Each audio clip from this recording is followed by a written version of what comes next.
Y'shtola. First, a look at the interaction spells.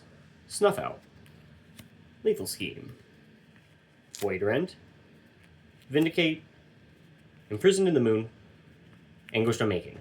Those all trigger Y'shtola since they all cost 3 or more, and then a couple cheap options that are just kind of good to have. Swords, Path, Into the Floodmaw. Now the multi-purpose spells, things that kind of serve multiple purposes, like counterspells such as An Offer You Can't Refuse, or March of the Swirling Mist, which can be used to clear out a bunch of attackers or keep your board safe from a board wipe. Blind Obedience, which keeps my opponent's stuff tapped down and also adds Extort onto my spells for additional drains. Some more counterspells like Counterspell, Dovin's Veto, Negate. Papillimo, Totalimo, which is a drain effect as well as has the ability to blow stuff up. Tataru, which a bit of a politics piece, bit of a stacks piece, allows me to kind of ramp and get some tap treasures whenever people draw cards, opponents draw cards when it's not their turn. Black Market Connections gives me a bunch of options. Mostly I try to just drain myself for 4 with 2 of the options so that I get extra Y'shtola triggers.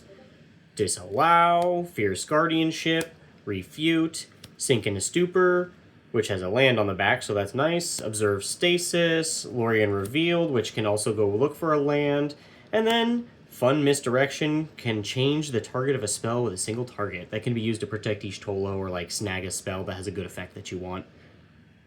Some protection options. Thancred Waters came in the precon, haven't swapped it out yet, but I probably will. Swiftfoot Boots, just nice to have. And Dawn's Truce, which I'll probably eventually upgrade to something like a Tef Sprott or something else. And of course, counter spells work as protection spells too, as well as removal spells, so I have a bunch of protection, really. Couple clones, need some more of these. Some token producers like Grahatia, Hermes, Overseer of Elpis, and Lingering Souls. Board wipes like Dam, which can become a board wipe when overloaded. Cyclonic Rift, because it's one-sided. Expel the Interlopers if you choose 3 or greater. If Y'shtola is at base power 2 still, then she's safe. Extra drain effects that I talked about yesterday, like Sir Conrad, Fan Daniel, Exsanguinate, Blood Chief Ascension. 2 recursion options. 10 additional pieces of card advantage, some of which work in tandem with Y'shtola. Some are just some good options to have. Most of them trigger Y'shtola on cast.